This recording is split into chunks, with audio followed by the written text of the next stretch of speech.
Maison et voiture inclus, belle-mère non. Cette phrase était populaire dans les années 1960 et représentait pour les femmes le partenaire matrimonial idéal et la vie conjugale souhaitée. Bien qu'il y ait de nombreuses belles-mères respectables, la mienne était exactement le genre de belle-mère que j'aimerais le plus oublier. De plus, ma belle-sœur était pareille. Émilie, les serviettes hygiéniques sont encore presque finies. Je m'appelle Émilie, j'ai 29 ans, et celui qui a crié était la mère de Matthew, mon mari de 44 ans, avec qui je me suis mariée malgré notre différence d'âge. Chaque semaine, ma belle-mère Marie se rendait dans notre nouvelle maison, vérifiait les serviettes dans la salle de bain et me criait dessus si elles étaient presque finies. Allez, je ne voulais pas que Matthew se marie avec cette différence d'âge, mais j'ai toléré en pensant que tu me donnerais des petits-enfants. Pourquoi n'en as-tu pas encore? Nous étions mariés depuis seulement 1 an. Matthew était mon ancien patron au travail, 15 ans plus vieux que moi, qui avait été trop occupé par son travail pour se marier. Mais il a finalement cédé après ma persistance. Compte tenu de l'âge de mon mari et du temps jusqu'à sa retraite, il serait préférable d'avoir des enfants bientôt. Bien que Matthew, étant économe, ait accumulé des économies de manière constante, il a dit qu'il n'était pas nécessaire de se presser pour avoir des enfants. De plus, j'avais récemment changé pour un emploi stable avec un salaire plus bas, mais avec la possibilité de revenir après l'accouchement, donc je voulais profiter un peu plus de notre vie de jeune mariée. Cependant, de telles pensées n'avaient aucun sens pour Marie, qui était dans la soixantaine. Elle croyait fermement que le rôle de la femme était de mettre des enfants au monde. Peu après notre retour de notre lune de miel, elle a dit joyeusement « J'ai hâte de voir le bébé de la lune de miel ». Malheureusement, je suis tombée malade pendant notre lune de miel, donc cela a dû attendre. Mais quand je l'ai dit à ma belle-mère, elle est devenue furieuse. « Tu as payé autant pour un voyage à l'étranger et tu tombes malade à ce moment-là. » Eh bien, c'est plus facile à dire qu'à faire. En réalité, c'est mon mari qui a attrapé un rhume et me l'a ensuite transmis.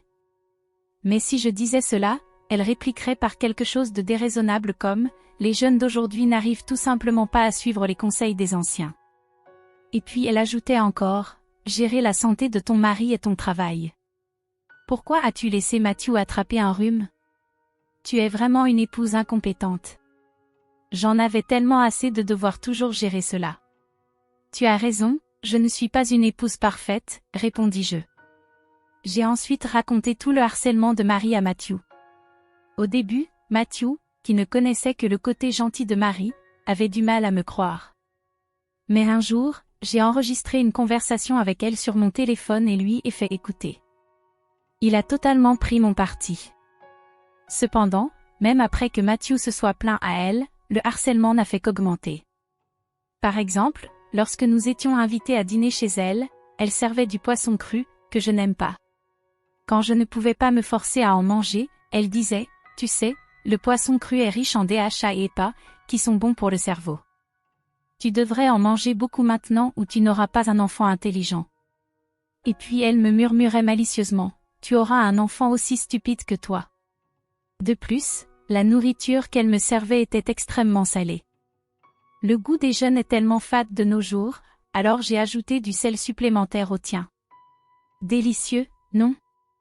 Lorsque je buvais de l'eau désespérément à cause du sel, elle me réprimandait en disant « Non, non, boire trop d'eau dilue les acides de l'estomac et gêne la digestion. » Pendant ce temps, mon mari, tout souriant, disait « Merci, maman, c'est très gentil de ta part de prendre soin d'Émilie. » J'adore sa gentillesse et son attention, mais il semble qu'il lui manque un peu de capacité à douter des autres, surtout lorsqu'il s'agit de sa mère. Il ne considère probablement même pas l'idée de douter d'elle. Ensuite, il y a eu l'incident suivant, environ 2 ans après notre mariage, lorsque le salaire de Matthew a commencé à diminuer à cause de la récession. Ses bonus ont été réduits. Elle l'a réconforté en disant « Il n'y a rien à faire, toutes les industries traversent des difficultés en ce moment. Matthew, tu fais de ton mieux. » Mais ensuite, elle m'a jeté un regard fulgurant et a dit « C'est pourquoi je t'avais dit d'avoir des enfants tôt.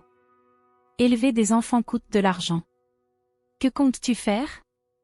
Tu es vraiment une épouse mal préparée. » À ce moment-là, je ne pus m'empêcher de répliquer « Non, ça va. J'ai mes propres économies, tout en lançant un regard en biais vers elle en réponse. Après cela, Marie et moi avons eu de nombreux affrontements qui ont failli dégénérer, mais je me suis toujours contenue et évité de le dire à mon mari. Je ne voulais pas le mettre dans une position difficile en me disputant devant lui. Matthew me demandait souvent si je m'entendais bien avec Marie, mais je l'évitais et, au lieu de cela, réfléchissais à mes propres moyens de riposter. L'opportunité pour cette bataille est arrivée plus tôt que je ne l'espérais. Comme d'habitude, Marie a envahi notre maison, se souvenant que j'avais mentionné avoir des économies, à commencer par « Tu as dit que tu avais beaucoup économisé » et a ensuite exigé « Ce qui est à toi est à ton mari, et ce qui est à ton mari est aussi à ses parents.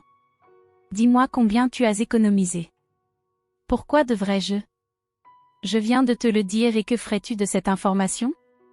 Elle a été momentanément surprise par ma réponse et a ensuite dit « Tu ne sais pas gérer l'argent correctement, n'est-ce pas?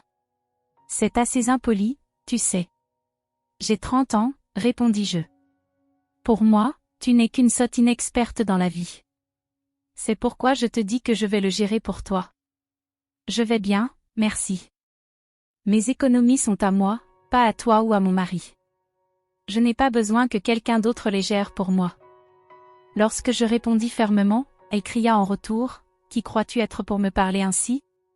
Si cela continue, je vais m'assurer que tu divorces. » Divorce? Elle croit vraiment avoir ce pouvoir? Et qui crois-tu être? Tu penses vraiment pouvoir me dire ces choses, répondis-je en m'éloignant d'elle. Le lendemain, elle m'a appelé avec un ton triomphant, Emily, tu te souviens de ce que je t'ai dit hier, n'est-ce pas? À propos du divorce? J'ai accordé ton divorce. J'ai demandé une médiation de divorce pour toi. Ce n'est pas que je ne m'attendais pas à quelque chose comme ça et que je n'avais pas déjà fait des recherches à ce sujet. Tandis qu'elle m'informait avec fierté, je répondis, tu ne peux pas simplement dissoudre le mariage de quelqu'un d'autre. Si tu as falsifié nos signatures et soumis les papiers, c'est un crime appelé falsification de documents officiels. En entendant cela, sa voix a commencé à trembler, un crime? Oui, techniquement, c'est passible de 5 ans de prison, dis-je, décidant de l'effrayer un peu, bien qu'en réalité ces infractions entraînent généralement une amende. Je ne lui ai pas dit. Oh non, je l'ai déjà envoyé. Il s'avère qu'elle avait effectivement falsifié nos signatures et soumis les papiers pour la médiation de divorce. Je comprends. Je vais signaler cela à la police alors, dis-je. Attends, s'il te plaît, ne fais pas appel à la police. C'était juste une blague, une petite plaisanterie. Fais quelque chose, s'il te plaît, supplia-t-elle. C'est une infraction légale avec des pénalités établies, lui dis-je. En entendant cela, Marie s'effondra finalement en larmes. Tu es à l'aise avec le fait d'avoir un criminel dans la famille? C'était juste une petite blague, s'il te plaît, fais quelque chose. Elle devait être vraiment effrayée. À contre-séure, je lui demandai comment elle avait envoyé le document. Elle avait utilisé un service qui laisse une preuve de livraison, pas le courrier ordinaire.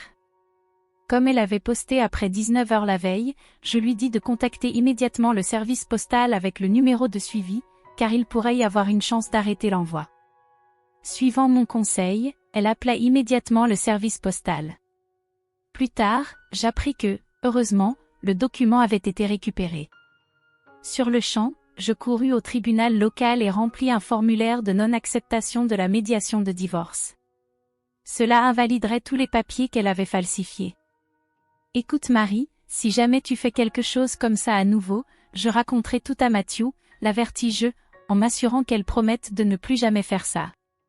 J'aurais pu le signaler à la police, mais j'hésitais à créer des problèmes légaux pour la mère de mon mari. Cette menace sembla fonctionner, car elle se comporta bien pendant un certain temps. Cependant, un ennemi reste un ennemi même lorsqu'il est acculé. Elle recruta Lily, la sœur de Matthew, qui était rentrée chez elle après un récent divorce. Lily, qui était des années plus jeune que Matthew, avait été expulsée de son domicile conjugal en raison de diverses infidélités. Cependant, cette femme irresponsable osa me faire un sermon. « Emily, quand prévois-tu d'avoir des enfants? Je ne sais pas comment tu peux supporter d'être l'épouse de Matthew sans eux, dit-elle. Je ne voulais vraiment pas entendre cela de quelqu'un qui avait eu 3 enfants avec ses partenaires extra-conjugaux. Marie et Lily s'étaient unies pour m'appeler épouse inutile et femme stérile. Alors je dis, eh bien, Matthew a déjà 44 ans. J'ai lu une étude qui affirme que la fertilité des hommes diminue après 35 ans. Même si je divorçais de Matthew et qu'il se mariait à nouveau, les chances d'avoir des enfants seraient faibles, non? Choquée, elles me fixèrent simplement tandis que je continuais, et tu penses vraiment que Matthew trouverait une nouvelle femme dans une maison où une belle-mère de 70 ans et une belle-sœur dans la quarantaine harcèlent l'épouse? Je doute que quiconque se marierait volontairement dans une telle situation. Nous ne te harcelons pas, dirent-elles. Tu ne vois pas ça? Peut-être devrais-je envisager de divorcer de Matthew comme test, dis-je en plaisantant, et leurs expressions devinrent pâles. Si tu fais ça, nous exigerons une pension alimentaire et une part des biens. Tu as dit que tu as beaucoup d'économies, n'est-ce pas, Emily? Oui, environ 50 000 $, répondis-je. Alors je vais prendre la moitié de cela, dit la vieille. Je ne te donnerai pas ça, répondis-je. Et elles continuèrent, la division des biens signifie tout partager par moitié, tu ne sais même pas ça, Lily fit une grimace et je lui répondis par un sourire. Je suis au courant, mais la division des biens ne s'applique qu'aux biens acquis pendant le mariage. Ces 50 000 $, je les ai économisés avant de me marier, donc ils ne sont pas sujets à division. Et pourquoi penses-tu avoir droit à une partie de ça, de toute façon? Elles restèrent sans mots à ce moment-là. Ah, et au fait, s'occuper de toi Marie n'a rien à voir avec moi. S'occuper des parents est le travail de l'épouse?